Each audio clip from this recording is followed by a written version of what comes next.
once again to Yellow Jacket football alongside Yellow Jacket head coach Teddy Keaton. I'm Kay Crenshaw, and Coach, let's go back to this past Saturday, and I'll have to ask, has the emotions finally calmed down a little bit? A last-second Hail Mary to tie it, and then you punch in the two-point conversion with no time left to take down Livingstone 34-32. Have you finally calmed down from that whirlwind of emotions? I don't even think I had any emotions. I was so excited. I drove home in awe, like this just didn't happen in 1 second. 1 second we scored 8 points. And I was like, wow. You know, that's a true saying that a coach say, play to the final whistle. You never know what could happen. And Saturday was a very, very, very strong case to prove in court of law that you played to the last second. I think we have to look at your team's resiliency. I don't think they ever backed down. They never got down in the game, or they were trailing late. But like you said, you had 1 second left on the clock. Your odds aren't very high to go and score 8 points to win the game. But David Wright III airs it out, 66 yards, and Jamal Jones catches on the 5, and you think, oh, he's going to be a little short. And then a lateral pass back to Shamar Nelson in the end zone. For you in that moment, what did you tell your team going out of the timeout and say, hey, here's the play we're going to go with. If you get stuck, here's where you need to go. What was the coaching side of that call? The coaching side of the call was because of hook and lateral. We do it all the time. We work on it at practice. So we said we're just going to try this and we're going to throw it up there. And we'll see what happens. Shamar, you trail. And I knew Jamal was going to try to take a shot himself and try to make it in. And at one point in time, you know, I knew he was the only receiver that would go up and go get the ball. And he did that. He went up and got the ball, and he caught it, and it worked. On my way out of the timeout, then we gave him the two-point conversion play as we left. We talked about we was going to get in double pro. It was a formation that had worked well for us on the last two-point conversion that we converted. So we went back to that two-point conversion play, and it worked well. And they have told everybody we just got to get it in, and we got to get it in fast. As I walked out of the huddle after the timeout, I said, Lord, just give me one play. And the Lord gave me 2. That's what we always like to see. And we look at that offense you had on Saturday night, and it was the name of the game was explosive plays. You had 3 scoring plays go for over 60 yards. One on that last second play. Then you had a kickoff return go all the way back for Nelson. And then not to mention Bo Harrington, a 77-yard catch and run out of the backfield.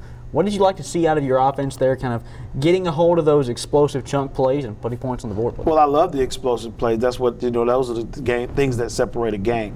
However, we got some things that we need to work on offensively, keep drives, sustain drives a little bit longer. The 3 and outs are bothering me sometimes. The lack of communication sometimes between the quarterbacks and the receivers.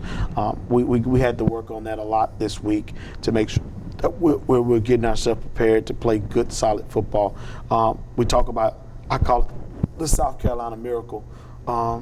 We talk about that play, but there's some things that happened that we could have avoided having to do that play if we'd have executed at a high level and doing what's better. But I also got some positives out of the thing that, as you said, the resiliency of the kids. We were down 2 touchdowns at some point in time in the ball game, and the kids never hung their head. They kept fighting back. The explosive play by Shamar Nelson to catch the kickoff return and take it all the way back to put us right back in the ball game. You can't ask for nothing. And the very interesting part about that, all those guys that are involved in those plays are true freshmen.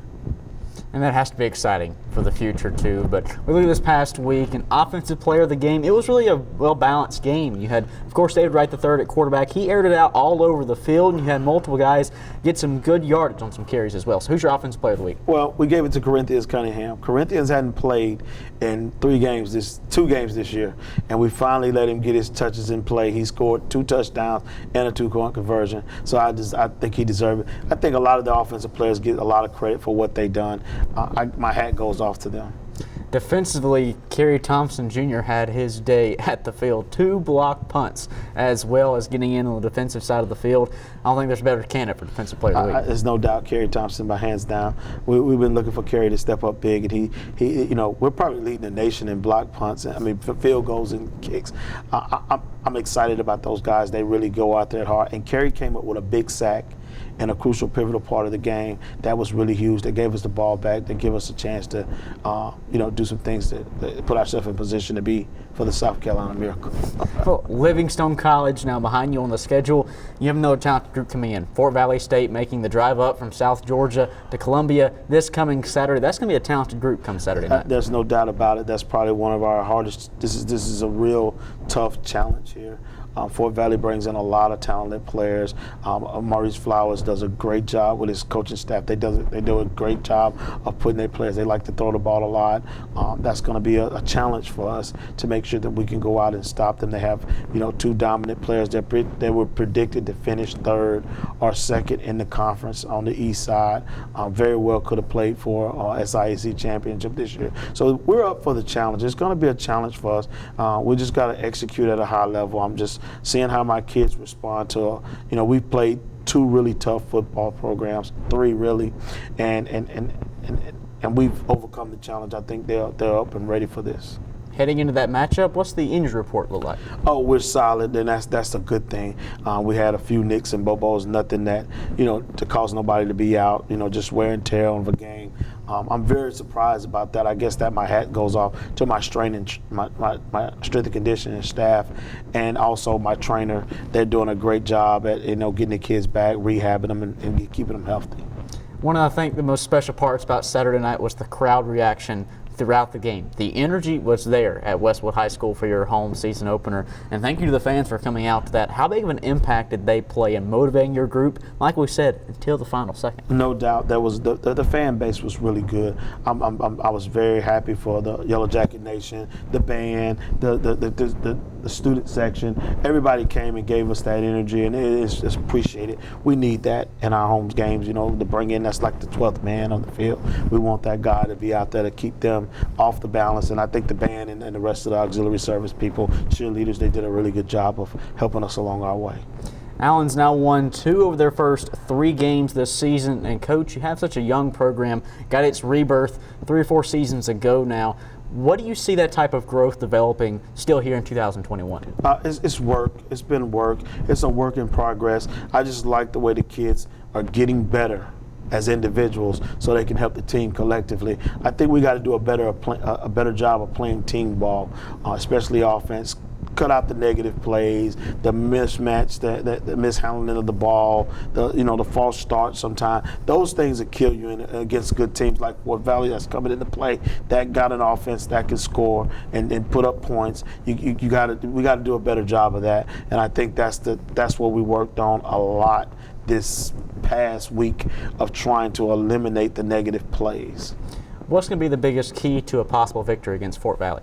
I think it's going to come down to who can eliminate the negative plays. Both of us occur a lot of negative plays. When you're high-powered, multiple spread offenses, you're going to get false starts, you're going to get interceptions, you're going to get, missed throws and things of that nature. Both of us are led by true freshman quarterbacks who are right neck and neck on the leaderboard of stats. And it's going to be a real interesting matchup because I think us and Fort Valley are very equal. When you watch us on tape, we're both equal in a lot of areas, and we look similar in a lot of areas. I coached with Coach Flowers at Miles College. He was the offensive coordinator. I was the running backs coach. So we are very familiar with each other. So it's going to be a good wrestling match to see who can do what. But I still feel if the coaching staff that can alleviate the negative plays in this game will probably be the determining factor of the outcome of this game. It's going to be a great matchup come Saturday night at Westwood High School down in Blythewood as Allen hosts Fort Valley State for a great Saturday night showdown. For Teddy Keaton, I'm Kay Crenshaw. This has been Yellow Jacket Football. See you next time.